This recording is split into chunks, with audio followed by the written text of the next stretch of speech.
दोस्तों कुछ कार्टून या कार्टून कैरेक्टर्स ऐसे होते हैं जिनके रियल लाइफ के बारे में जानना भी हमें अच्छा लगता है। चाहे वो नोबिता हो या फिर शिनचैन, दोनों ही कार्टूनों ने हर किसी का दिल जीता और दोनों ही कार्टून अपने आप में ही एक बहुत बड़े लेजेंडरी कार्टूनों में से एक हैं। तो चलिए दोस्तों, हम सबसे पहले आपको शिनचैन की रियल स्टोरी बताते हैं। शिनचैन का असली नाम शिनसुके नोहारा था। वो बहुत ही चंचल लड़का था। उसकी माँ का नाम मेई नोहारा था, जो कि कार्टून में भी रखा गया है। कहा जाता है कि मेई नोहारा शिनचैन के पेंटिंग्स या क्रेयॉन से कुछ उसकी कलाकारी या कलाकृति बनाई करती थी। शिनचैन से जुड़ी हुई यादों को वो हमेशा इन सब चीज़ों पर उकेरा करती थी। दरअसल बात ये थी कि शिनचैन अपनी छोटी बहन को बचाने में एक दुर्घटना में मारा गया था और उसके बाद से ही उसकी माँ ने उसके सभी यादों को एक पेंटिंग में सजोने का विचार किया।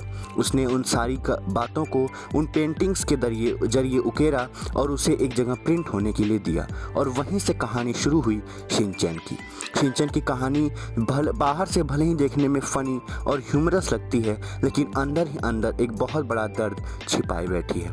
शिनचैन ने अपनी जान लगभग 5 साल की उम्र में गंवा दी थी, पर वो आज तक लोगों के बीच हंसी मजाक के बीच जिंदा है।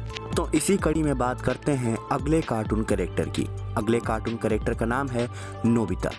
नोबिता डोरेमोन नाम के कार्टून का एक काल्पनिक चित्र है, ऐसा आप सभी को लगता होगा, पर दरअसल नोबिता एक रियल लड़का था जिसका पूरा नाम था नोबिता नोबी, जो कि कार्टून में रखा गया है, पर असली में उसका नाम था नोबिता शिज़ोही। नोबिता शिज़ोही एक बीमारी से ग्रस्त था। वो एक ऐसी बीमारी थी जो कि एक ऐसा फील लाती थी कि जो चीज़ एग्जिस्ट नहीं करती थी वो भी नोबिता को ऐसा लगता था कि वो एग्जिस्ट करती थी। यानी कि डोरेमोन केवल उसे ही दिखता था, बाकी लोगों को नहीं दिखता था। डोरेमोन केवल उसके इमेजिनेशन का नतीजा था, इसके अलावा कुछ नहीं। नोबिता को कई डॉक्टर्स को भी दिखाया गया और डॉक्टरों ने उसकी बीमारी का पता लगाया। उसने उनके पेरेंट्स को बताया कि उसे इस इमेजिनेशन की दुनिया से दूर रखा जाए। हालांकि ये सब बातें कार्टून में नहीं बताई गई हैं। हालांकि नोबिता को ये बातें अच्छी नहीं लगी और उसे उस इमेजिनेशन की दुनिया से बाहर रखा जाने लगा और नोबिता से काफ़ी ज़्यादा डिप्रेस रहने लगा, क्योंकि उसके अंदर का जो आत्मविश्वास और टैलेंट था वो उसको डोरेमोन ने ही बाहर लाया था। वो कहता था कि डोरेमोन भले ही एक इमेजिनेशन है, पर कहीं ना कहीं वो मेरे बीच जिंदा रहता है। इसके बाद कहा जाता है कि 16 साल की उम्र में नोबिता ने खुद के अपने पापा के बंदूक से खुद को गोली मारी थी और वहीं पर नोबिता का डे एंड हो गया था। हालांकि दोस्तों, इस बात में कितनी सच्चाई है ये तो मैं भी नहीं जानता। आइए दोस्तों, अब बात करते हैं अपने अगले कार्टून कैरेक्टर की। अगले कार्टून कैरेक्टर का नाम है डोरेमोन। दोस्तों, डोरेमोन एक बहुत ही ज़्यादा फेमस कार्टून कैरेक्टर है और इसकी मौत से जुड़ा हुआ रहस्य बहुत ही ज़्यादा फेमस है। दरअसल दोस्तों, हुआ कुछ यूँ था कि कहा जाता है कि नोबिता एक बार अपने स्कूल से लौटा था और उसके कमरे में उसे डोरेमोन एक जगह पड़ा हुआ मिला था।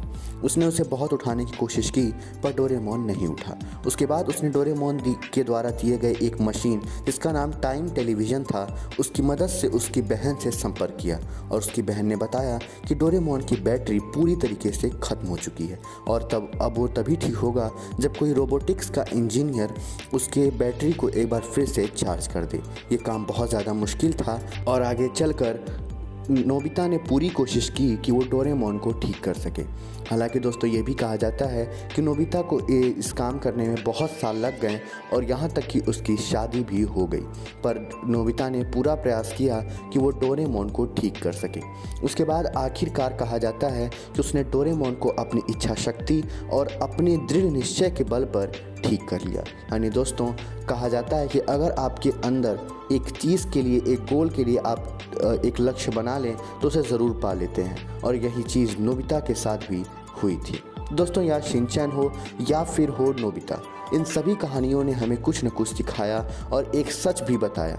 शिनचैन की कहानी ने हमें बताया कि ज़िंदगी को मौज मस्ती में कैसे जिया जा सकता है, और वहीं डोरेमोन की कहानी ने हमें बताया कि अगर आपके अंदर टैलेंट है तो उसे बाहर ज़रूर लाइए। तो दोस्तों, अगर ये वीडियो अच्छा लगा तो इस वीडियो को लाइक करिए, हमारे चैनल को सब्सक्राइब करिए और इस वीडियो को शेयर करिए।